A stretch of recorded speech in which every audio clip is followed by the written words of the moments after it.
As if 2020-21 hasn't been tough enough on the American people, alarm bells are being sounded, warning that much higher grocery prices are soon to be here. A small group of food commodities form the backbone of much of the U.S. and the world's diet.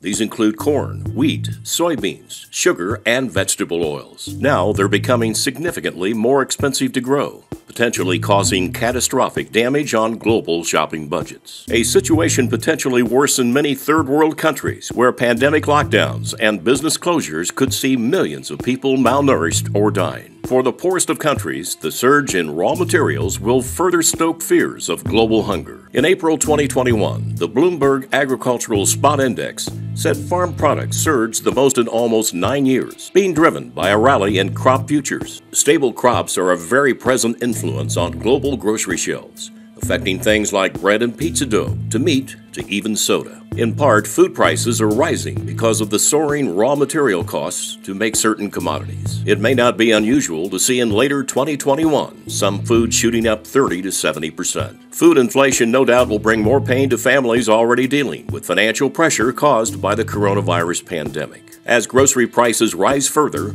hardship is still ahead for millions and millions of people. There are a number of other factors that are causing food prices to rise here in the U.S. and worldwide. This includes La Niña, bringing about a wide swath of adverse weather conditions threatening crops in Brazil and the U.S. Also factoring is a weakening U.S. currency, market speculators, and the increasing demand from key importing nations. Rising import demands from countries like Russia and China and limits on supply are sparking the price increases. Agri-commodity price spikes have actually risen 50% globally since mid-2020, causing food prices to now hit a 6-year high. As prices rise, they will have an enormous effect on the people least able to afford it. The poorest American families spend already more than 1/3 of their incomes on food. Jerry Henchy of the Food Research and Action Center says the impact of higher food costs for low-income people is they have limited budgets, which makes it that much harder to buy enough food, and it makes it that much harder to buy healthy food.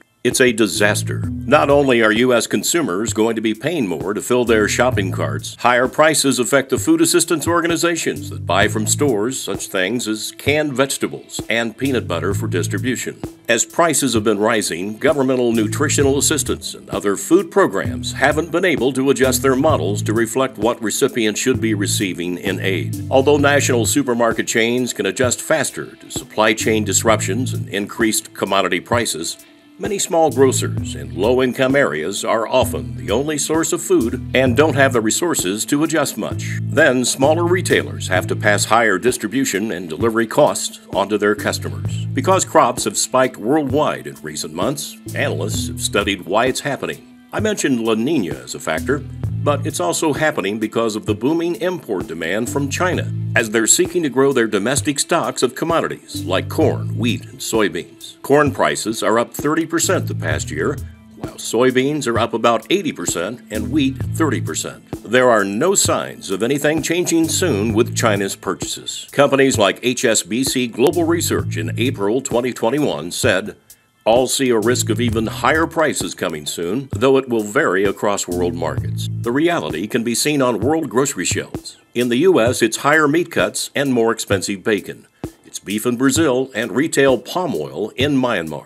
Since June 2020, world food costs have gone up for 10 consecutive months. This is the longest gain in more than a decade, according to the United Nations. The increase causes many to recall 2008 and 2011, when high food prices resulted in food riots in more than 30 nations across Asia, Africa, and the Middle East. They contributed to political unrest and the Arab Spring uprisings. Presently in the U.S., we're seeing rising fuel costs coinciding with higher food costs. And experts say the food price trend will continue for some time.